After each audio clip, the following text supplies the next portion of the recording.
A juíza federal Renata Almeida de Moura Isaac, da 7ª Vara Federal, em Salvador, decidiu suspender na sexta-feira, 7, os bloqueios orçamentários determinados pelo MEC, Ministério da Educação, sobre as verbas destinadas às universidades federais. Ela analisou 8 ações contra a decisão do governo, uma delas de autoria do Diretório Central dos Estudantes da Universidade de Brasília, e fixou multa de R$100 mil por dia caso a decisão não seja cumprida em 24 horas. O governo pode recorrer. O bloqueio é de 30% das despesas discricionárias, não obrigatórias, como investimentos, construção de salas, laboratórios, renovação, bolsas para pesquisas, custeio de projetos científicos, por exemplo, contratação de serviços, além de pagamentos de terceirizados, luz e energia. A decisão, do fim de abril, gerou diversos protestos pelo país. Hoje, o governo federal gasta mais do que arrecada, e uma de suas alternativas é suspender temporariamente o gasto de verbas enquanto a situação do Brasil não melhora. Gestões anteriores também já congelaram verbas destinadas à educação. No texto, a juíza Renata Almeida de Moura Isaac citou entrevista que o ministro da Educação, Abraham Weintraub, deu ao jornal O Estado de S. Paulo no fim de abril. Na ocasião, 3 universidades tinham sido escolhidas para terem seus repasses reduzidos: a Universidade de Brasília, a Universidade Federal Fluminense e a Universidade Federal da Bahia. Na entrevista, o ministro declarou: universidades que, em vez de procurar melhorar o desempenho acadêmico, estiverem fazendo balbúrdia, terão verbas reduzidas. Também disse que a universidade deve estar com sobra de dinheiro para fazer bagunça e evento ridículo.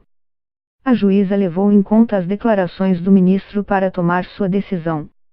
Afirmou, no texto, não haver necessidade de maiores digressões para concluir que as justificativas apresentadas não se afiguram legítimas para fins de bloqueio das verbas. Ela citou nominalmente as 3 universidades que a princípio tiveram suas verbas contingenciadas: a UNB, a UFF e a UFBA. As instituições de ensino em questão sempre foram reconhecidas pelo trabalho de excelência acadêmico e científico ali produzido, jamais pela promoção de bagunça em suas dependências. Para a juíza, a entrevista foi além da mera retórica política, já que as 3 universidades de fato tiveram parte de suas verbas bloqueadas, o que ela classificou como uma promoção de política discriminatória e persecutória. Em seguida, a juíza escreve que, depois da entrevista, o MEC emitiu nota esclarecendo que o bloqueio no orçamento havia sido operacional, técnico e isonômico para todas as universidades e institutos, ou seja, não apenas nas 3 instituições citadas antes. Ela considera então que o MEC teria mudado de critério daquele divulgado em um primeiro momento por Weintraub, o da balbúrdia, para aquele divulgado em um momento posterior pelo MEC, de que o congelamento era técnico e em igual medida para todas as universidades. E, então, se propõe a analisar a legitimidade do novo critério. A segunda parte da argumentação da juíza começa fazendo referência à Constituição de 1988, que definiu a educação como direito fundamental social e estabeleceu que o financiamento das instituições de ensino públicas federais compete à União. Então, conclui a juíza, ao permitir que estas instituições se sujeitem ao risco de não cumprir obrigações contratuais, inclusive de serviços básicos e imprescindíveis à continuidade da atividade acadêmica, a exemplo de custos de energia, água, vigilância, limpeza e manutenção, a União estaria se eximindo de obrigações constitucionais.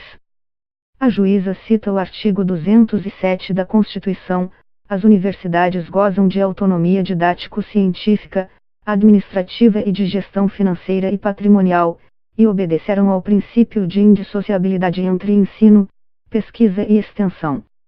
Ela afirma, então, que os cortes poderão retirar por completo a efetividade da autonomia universitária contemplada na Carta Magna, uma vez que os dirigentes já não poderão decidir acerca dos rumos da instituição, principalmente em relação à gestão financeira e patrimonial. A decisão segue com mais argumentos. O seguinte é de que a paralisação das atividades das universidades implicará ofensa ao princípio da vedação ao retrocesso social. Vedação ao retrocesso social é um princípio do direito que estabelece que direitos sociais já adquiridos pela sociedade devem ser considerados como constitucionalmente garantidos. Portanto, quaisquer medidas que anulem os direitos sem criar outro método compensatório são consideradas inconstitucionais. As universidades e institutos são verdadeiras conquistas da população brasileira, responsáveis pela formação de milhares de indivíduos. Inegável, portanto, que a descontinuidade dos serviços prestados por essas instituições traria grave prejuízo a toda a coletividade, diz a decisão. Para reforçar o ponto, a juíza cita voto proferido pelo ministro Celso de Mello em um julgamento sobre a legalidade da redução do orçamento destinado à Justiça do Trabalho, em que ele também evoca esse princípio para dizer que uma redução da verba produziria inaceitável efeito perverso em detrimento dos trabalhadores. O ministro escreve que o princípio impede que sejam desconstituídas as conquistas já alcançadas pelo cidadão ou pela formação social em que ele vive. Por fim, a juíza conclui sua decisão exigindo que haja prévio estudo técnico e minucioso, inclusive com a participação dos representantes destas instituições, para fins de se garantir que o bloqueio incidente sobre as verbas discricionárias não interferirá na continuidade das atividades acadêmicas. Do contrário, afirmou no texto, haverá esvaziamento das diretrizes constitucionais na área de educação e das prerrogativas das universidades públicas. O corte na forma realizada pelo MEC, tido por linear e isonômico, lança os dirigentes das instituições de ensino federais à sua própria sorte, ficando à mercê da boa vontade do alto escalão ministerial. Não resta dúvida, portanto, se tratar de hipótese de abuso de direito, que não deve passar despercebida pelo Poder Judiciário.